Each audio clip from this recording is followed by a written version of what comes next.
Oi pessoal, bom dia. Estamos aqui para falar do livro Minha Grande Teoria de Tudo, de My Big Tool, de Tom Campbell. Vocês já devem me conhecer aí de outros carnavais, né? De outros vídeos anteriores. E eu sou o tradutor da obra, um deles, né? E eu achei interessante vir conversar com vocês, é um assunto talvez que eu esteja evitando há algum tempo, por ser um tema delicado e eu às vezes não me sentia à vontade de falar sobre ele, mas eu vejo que é uma coisa muito interessante para as pessoas, acaba sendo muito procurada, né? E é um aspecto que eu não me foquei em todos os vídeos anteriores que fiz sobre isso, né? Sobre a My Big Tool do Tom Campbell, que é a cocriação, né? Como é que nós ajudamos a criar nossa própria realidade. É um tema que no final do dia acaba sendo interessante por ser útil para as pessoas, né? A gente vê às vezes que muita coisa é dita por aí e que, né, torna as coisas às vezes irreais, né? Ou aparentemente irreais, né? É algo muito abrangente, muita coisa pode ser feita, né? Mas assim, existem algumas dificuldades, algumas limitações, algumas barreiras. E eu acredito que um conhecimento real de como isso funciona só pode ajudar as pessoas. E o livro explica, entre várias outras coisas, é uma teoria de tudo, né? Ele fala da criação do universo, de onde isso vem, como é que isso se formou, né? Em que direção está indo, como é que nós chegamos a existir aqui. Ele dá uma série de uma perspectiva muito mais ampla e diferente para tudo isso, e com uma consistência lógica integral, explica tanto a física, a ciência, né, a filosofia, como a metafísica, o que parece metafísica hoje, que parece parapsicologia, né, paranormal, né? Aquela história, a nossa ciência hoje não consegue explicar como é que essas coisas funcionam e taxa de vários nomes, né? E a minha grande teoria de tudo, de Tom Campbell, se propõe a explicar isso. E às vezes muita coisa é dita em nome disso, então eu achei interessante estar fazendo uma tradução para vocês de uma forma mais curta, né? Obviamente isso não é tão abrangente como o que está nos livros, nem toda a base que dá para você chegar a isso, não é minha intenção explicar a base toda de como ele chega a isso, mas sim como que isto funciona um pouco e como que isto pode ou não funcionar em determinados aspectos, o que afeta, que facilita ou dificulta essa cocriação, né? E também esclarecer de uma certa forma qual o papel da física quântica nisso. Ela tem um papel, mas não é o papel principal, né? E eu gostaria também de dar uma palavra sobre essa questão. A física quântica é muito importante, mas ela é explicada pela teoria da física da realidade virtual, da simulação, né? E que põe porque a física quântica ela levanta uma série de dúvidas à medida que ela observa coisas que são diferentes do que as pessoas esperavam no mundo material, tá? Então ela levanta esta questão, o que é fundamental, mas ela não responde, ok? E aí muita gente extrapola daquilo que pode ser feito no mundo micro das partículas diretamente para aquilo que pode ser feito no mundo macro aparente nosso, né? Tem uma correlação, mas não é tão direta assim. Então a teoria My Big Tool, né, da realidade virtual, da simulação, ela explica de uma forma coerente e te dá ferramentas para compreender e verificar disso tudo o que é possível, o que é mais fácil fazer, o que é possível fazer e como encaminhar isso. Então eu vou quebrar isso talvez em 2 ou 3 vídeos. Eu acabei de fazer uma tentativa aqui, a câmera me falhou aqui infelizmente, e eu acabei perdendo um esforço de quase 1 hora. Então eu vou quebrar em algumas partes e vou começar com o primeiro tópico desse tema da cocriação, explicando o que é o efeito da incerteza PSI. Vou explicar isso de uma forma muito simples, de uma forma direta, né, com alguns exemplos, e depois a gente segue nos outros tópicos, né, até fechar o tema de como você pode fazer o que com tudo isso, de uma forma prática, ok? Mas só para entender, então começando com esse princípio da incerteza PSI. PSI se refere aí no caso vamos dizer, parapsicológico, algo que está além dessa realidade apenas física, e se aplica aqui também, né? Mas é sobre o funcionamento do universo na sua base, que gera o nosso universo, a nossa realidade, a nossa aparente realidade sólida, que está mais para holográfica que para sólida. E nós vamos falar disso também. Mas então, primeiro começando a primeira coisa que impacta no que nós podemos ou não podemos fazer, né, é o efeito da incerteza, é a lei da incerteza que eu estava mencionando. Então, indo a ela, né, o que ela diz? Ela diz o seguinte, basicamente, que tudo aquilo, quanto maior as comprovações físicas, ou mais próxima o acontecimento de algum evento está, mais difícil é você lidar com ele para alterá-lo. Okay? Quanto mais sólidas as evidências dizendo que aquilo vai acontecer, menos incerteza existe. Né? Então, assim, quanto mais incerteza existir sobre um evento, né, mais fácil é de você manipulá-lo em termos, né, mais fácil é de você levá-lo numa direção ou na outra. Porque nós estamos falando sempre de eventos futuros, nós não estamos tentando mudar os eventos do passado. Nós temos uma situação presente e uma potencial situação futura e nós vamos tentar mudá-la numa direção ou na outra, né? Seja do que for. Né? Eu vou dar um exemplo aqui citado no livro, que é um exemplo da doença, né, de uma doença e assim, claro, você descobre que pode ter uma doença num determinado grau e qual é a sua intenção? Sua intenção é se livrar dela, fazer com que ela não aconteça, né? E desmaterializar isso aí, de alguma forma. Então, assim, isso vai acontecer no futuro, você está tendo uma detecção preliminar, e eu vou usar este exemplo para descrever como funciona o efeito da incerteza, facilitando ou dificultando a nossa vida.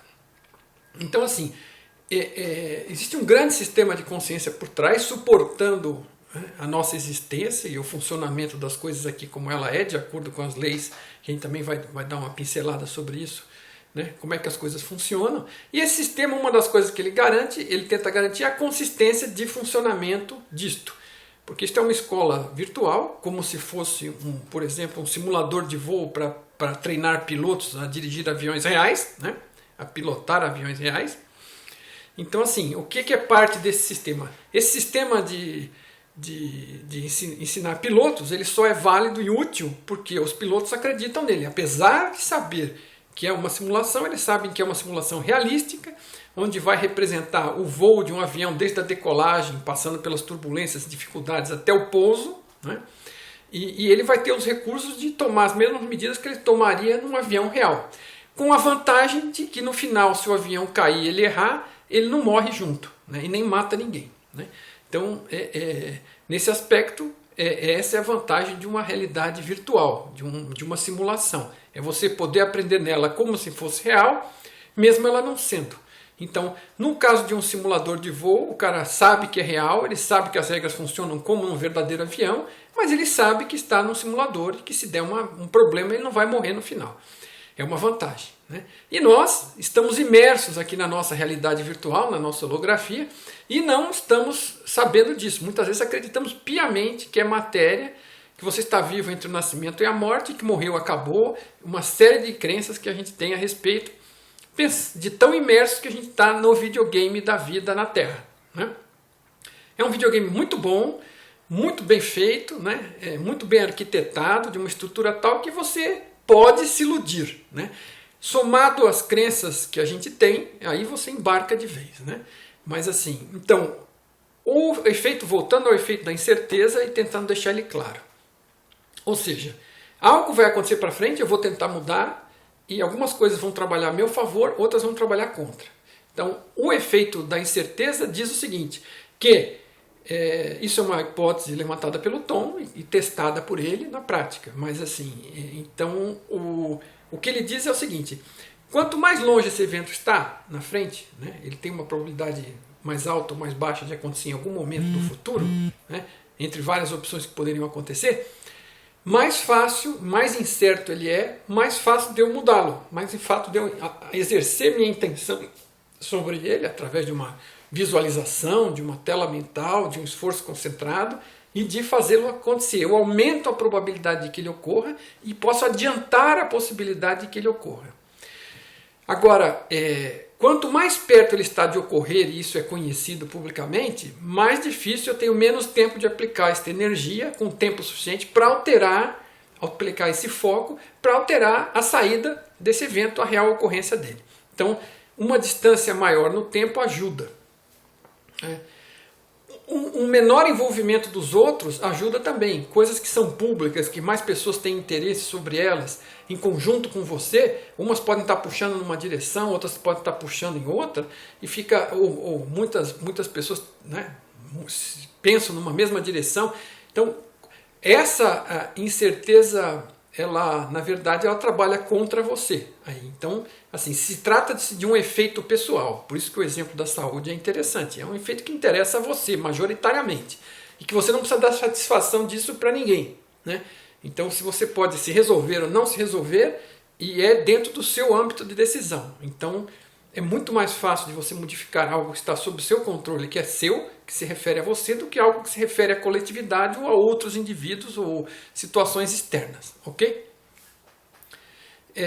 Outra coisa importante aí é que nós temos a possibilidade sempre de estar tratando disso de uma forma individual, né, ou mais restrita, e estar abrindo a informação sobre isso.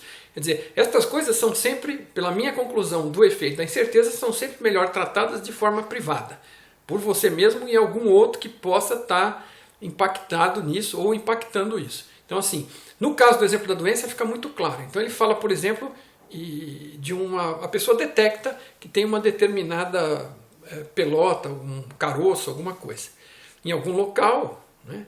E aí desconfia que aquilo pode ser algum tipo de tumor, que pode ser maligno ou benigno, ou pode nem ser um tumor, mas tem algo suspeito. Ela provavelmente vai partir para um médico para verificar aquilo, né? E por favor, ninguém deixe de ir a médicos por causa disto, né? Mas assim, só para entender o contexto.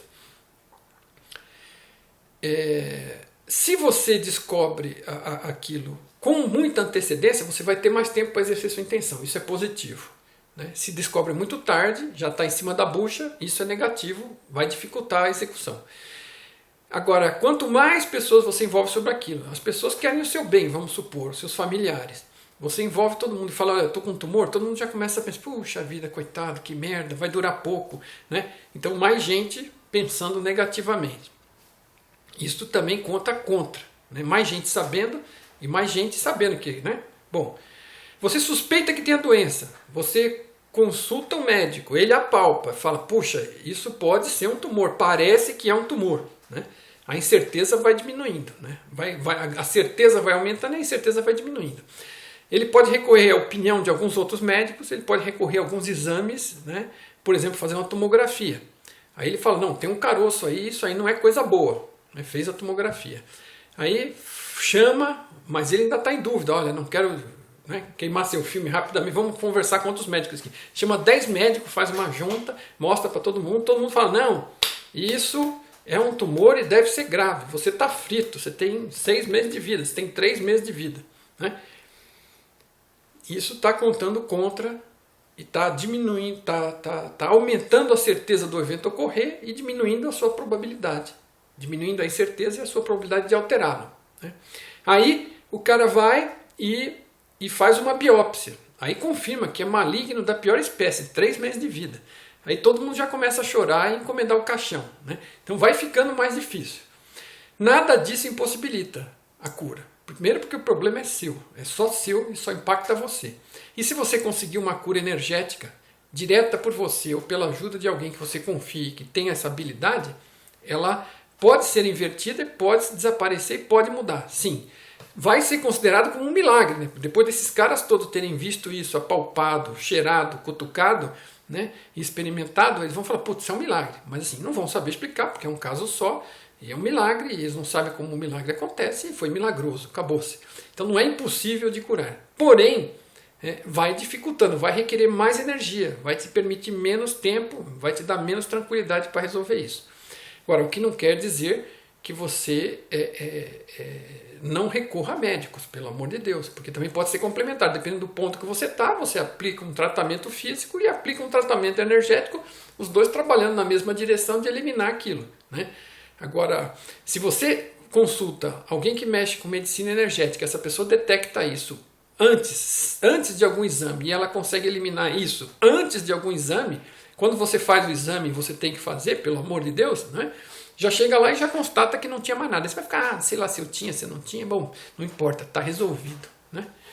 Então, isso é a questão da incerteza, tá? A incerteza atua contra. E atua contra em outra frente também, que é a questão do histórico. Se aquilo que eu estava dizendo, se é algo público que muitas pessoas querem, se tem uma árvore, que você quer fazer uma árvore desaparecer na esquina, qual é a chance? Todo mundo já viu aquela árvore. O sistema tem que manter a consistência. Então, se você quer remover aquela árvore, melhor pegar um machado, uma serra e cortá-la, porque energeticamente isso vai ser uma coisa praticamente impossível, né? Então, tem a parte da realidade comum, da consistência da holografia, da realidade virtual, e isso tem que ser mantido, né? Então, isso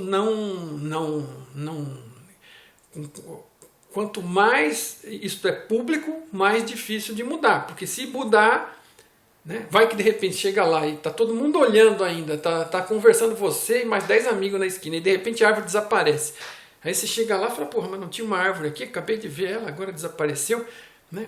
Será que essa realidade não é real? Será que isso é uma realidade virtual? Será que eu estou sonhando? Quer dizer, gera uma série de dúvidas e quebra a utilidade da ferramenta. Né? É como se você pegasse aquele piloto lá e ele descobrisse uma forma de adulterar e pular direto para o resultado final, tirar nota 10 e sem ter feito o teste. Quer dizer, a utilidade de aprendizado se foi. Né? Se ele pode adulterar o programa, isso está liberado para ele? Não, ele tem que passar pelas dificuldades, encontrar soluções certas e sair das situações, aprender com aquilo, para não ter que aprender depois a duras penas dentro de um avião e matar um monte de gente, certo? O sistema está aí para o aprendizado, a credibilidade é uma parte dele. Não quer dizer que você não possa evoluir a um ponto de descobrir que está nesse sistema e ainda assim tratá-lo adequadamente, do mesmo jeito que você é maduro o suficiente para num treinamento de avião, para piloto de avião, ir lá usar o treinador e aprender a pilotar o avião antes de sair pilotando e carregando gente por aí, ok? Então precisa ter um grau de maturidade para atingir este conhecimento, para saber que não é simplesmente, então é virtual, não presta para nada. Não, cara, que diferença faz se é quântico, se é virtual, se é físico, se é não físico? Quer dizer, se é uma ilusão, se é um sonho, se é o sistema que existe para você viver nele e aprender, tire o seu melhor disso, porque na verdade não é opcional. Você pode continuar escolhendo não aprender, mas azar seu, você vai ficar repetindo a lição e às vezes a lição vem mais dura, né? Então o foco é aprender, então vamos aproveitar para aprender. Eu posso aprender conscientemente ou inconscientemente, a duras penas, né? Se eu puder ajudar no processo de aprendizado, tem mais chance maior de eu aprender mais ou mais fácil, ou vai ser mais fácil eu aprender de forma inconsciente, batendo com a cabeça em todas as quinas do caminho, até descobrir quais elas são e memorizar todas para não bater de novo, né? Bom, é mais ou menos isso. Então essa é a questão do princípio da incerteza PSI. Ele atua nessa questão pública, nessa questão documental, histórica, forçando as coisas numa determinada direção, dentro de uma determinada coerência. É interessante você saber que ele existe, como ele atua, para você poder ter as suas interações. Então, né, não vai querer mover o estádio do Morumbi publicamente, que isso não vai ocorrer, né? Talvez apareça algum que faça, mas não vai ser fácil. Então, assim, agora, você tomar providência sobre a sua própria vida de saúde mental ou física e para as coisas que são diretamente relacionadas a você e o que você quer da sua vida, né? Quanto menos isso afeta os outros, ou impacta ou precisa dos outros, melhor, mais fácil de executar através dessa ação da intenção, ok? Bom, qualquer dúvida, postem perguntas aí e a gente vai cobrindo em outros vídeos. Eu vou desligar agora e recomeçar com mais um tópico na sequência dessas coisas que impactam na cocriação. Desculpe aí.